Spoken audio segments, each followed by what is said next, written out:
4 PM news network में दोस्तों आपका स्वागत है। मैं हूं आपके साथ राशि ज़हीर। अरब के मुल्कों पर जिस प्रकार से ईरान ने कल अपनी बमबारी करके उनकी रिफाइनरीज़, उनकी एनर्जी की तनसीबात है, उनको तबाह किया था, उसको लेकर के कल सऊदी अरेबिया में मैंने आपको बताया था कि उनकी विदेश मंत्रियों की मीटिंग हो रही है। हालांकि ये मीटिंग पहले भी कर सकते थे, लेकिन मुनाफिक नस्ल के हैं इसलिए वो नहीं कर पाए। जब इनके ऊपर हमले हुए तब किया। अब उनकी तरफ से एक नया बयान आया है।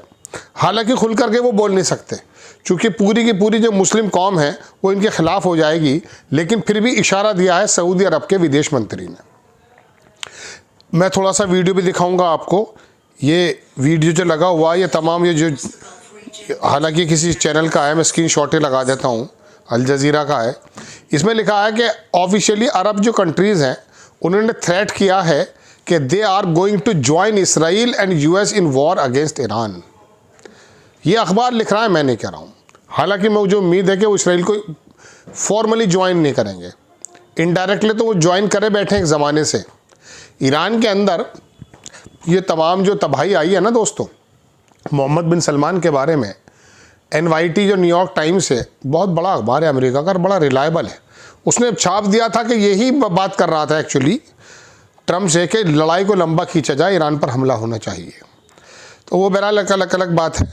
आगे उन्होंने कहा कि आफ्टर वीक, मतलब हम जो है ज्वाइन करने वाले हैं। ईरान के जो अटैक है कंट्रीज़ इन द गल्फ से देयर पेशेंस वियरिंग थिन, उनके जो पेशेंस हैं अब वो बहुत कम हो गए हैं।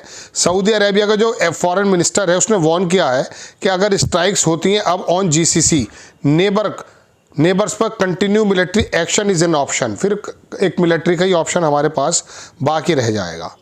आप देखेंगे ये हैगस्ट है, ये वॉर मिनिस्टर है। अब अमेरिका के अंदर डिफेंस मिनिस्टर का नाम नहीं लिया जाता, अब वॉर मिनिस्टर कहा जाता है। हैगस्ट ने कन्फर्म किया है कि पेंटागन ये देख रहा है कि $200 बिलियन इस ईरान में खर्च हो चुके हैं उनके।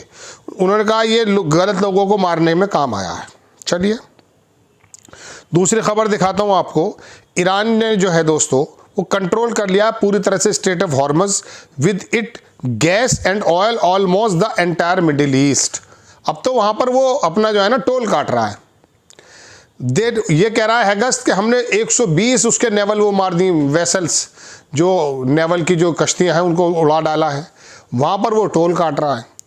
उन्होंने कहा कि उन्होंने डिसाइड किया कि टैंकर और जो कार्गो शिप हैं वो पास हो सकते हैं, विच कैन नॉट, कौन नहीं होंगे, currency, those good wills be paid for, इसके लिए उन्हें देना पड़ेगा पैसा। पेट्रो डॉलर इज डेड, मतलब जो पेट्रो डॉलर था उसको ख़त्म किया जा रहा है।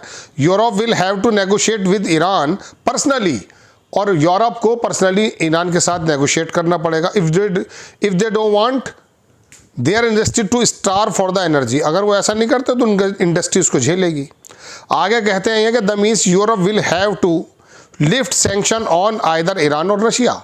इसका मतलब ये है कि अब ईरान से और रशिया से वो जो सैंक्शन लगे हुए हैं क्या अब यूरोप हटा लेगा? जाहिर सी बात है। Now Trump will send the entire American army to die the Israel for Israel try to correct his mistake. अब जो है ट्रम्प को अपनी पूरी एंटायर अमेरिकन आर्मी भेजनी पड़ेगी इसराइल को मारने के लिए, अपनी गलती को सुधार करने के लिए। दूसरी खबर देखें। हालांकि कल मैं आपको बता चुका था कि ट्रम्प जो है सुबह को कहता कि मैं ट्रूप्स को उतारूंगा, शाम को कहता नहीं, अभी ऐसा कुछ नहीं है। लेकिन राइटर्स की खबर है कि Trump is now considering to send troops to fight Iran. Reuters की खबर है। राइटर्स ये कह रहा है कि अब ट्रम्प जो है उसके पास कोई चारा नहीं है। एक तरफ तो ये कहते हैं हमने बर्बाद कर दिया, हमने जो है वॉर को जीत लिया है, फिर वो ट्रूप्स को उतार रहे हैं। ट्रम्प का जो एडमिनिस्ट्रेशन है वो कंसिडर कर रहा है कि डिप्लॉय किया जाए 1000 of the additional US troops to the Middle east.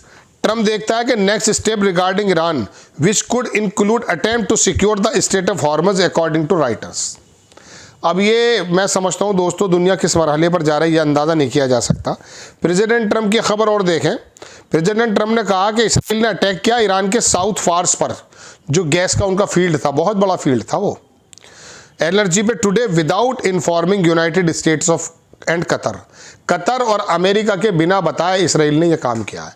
अगर वो बेलगाम जानवर बन गया है तो तेरी जिम्मेदारी बनती है कि उसको लगाम लगा दे। अब असल में इसकी भी गलती नहीं है ट्रम्प की। दरअसल दोस्तों मैं आपको पहले बता चुका, ये अमेरिका को चलाते ही यहूदी हैं, ज़ायनिस्ट हैं। मैं अपने 4 PM की एक शुरुआत में जब खामनी साहब का मर्डर हुआ था असैसिनेशन हुआ था, तो मैं संजय सर के साथ अपना सुबह सुबह ऑनलाइन था। मैंने तब भी कहा था कि ट्रंप इस लड़ाई में नहीं आना चाहता। तो हमारे कुलीग हैं, हमारे सीनियर हैं, उन्होंने कहा नहीं नहीं ट्रंप आना चाहता था। ये देखिए ट्रंप की जो बात है, ट्रंप कह रहा कि मुझे खबर भी नहीं थी, उसने ईरान की उस तंसी बात पर हमला कर दिया जिसको गैस फील्ड बोलते हैं। उसने आगे कहा कि इसराइल विल नॉट कैरी और फर्दर अटैक, अब इसराइल आगे हमले नहीं करेगा ईरान की गैस की फैसिलिटीज़ पर। Iran not to target gas oil infrastructure in gulf state, और ईरान भी नहीं करेगा। ईरान ने कहा कि अगर करते हैं तो हम कर देंगे। उन्होंने पहले भी कहा था, लारीजानी जो जिनका इंतकाल हो गया है, उन्होंने कहा था कि 1 घंटे में ख़त्म होंगे अमेरिका ने, उन्होंने कहा मैं आधे घंटे में कर दूंगा ख़त्म। मेजर फैसिलिटीज़ कतर सऊदी है। असल में कतर की जो ये गैस फील्ड है और ईरान की जो गैस फील्ड है वो दोनों एक हैं, एक दूसरे के कॉपरेशन से चलती हैं। शायद ट्रंप को ये बात मालूम भी नहीं होगी।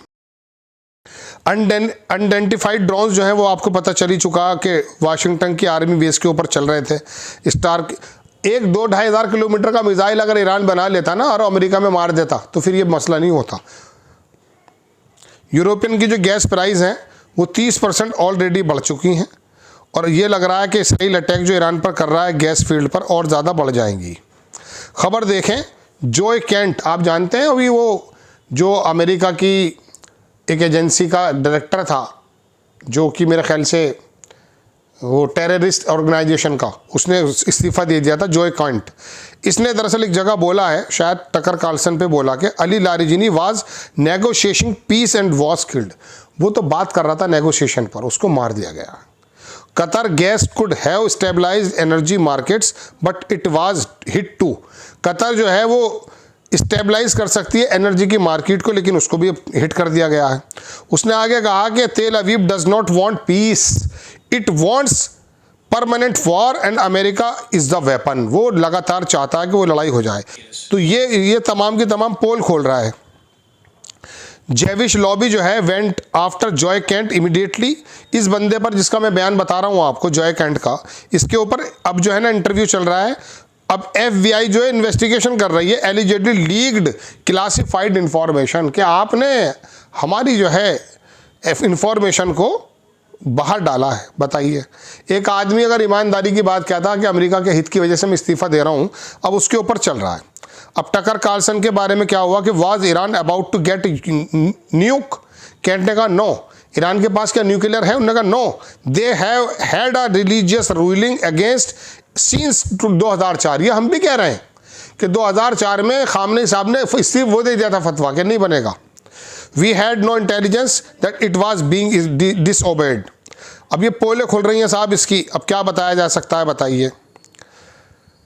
इसमें तमाम उसने पोले खोल दी हैं। बहरहाल ये 3-4 खबरें मुझे आपके सामने रखनी थी। आपको खबर कैसी लगी अपनी राय कमेंट्स बॉक्स में ज़रूर दीजिएगा। चैनल को सब्सक्राइब कीजिएगा, शेयर कीजिएगा।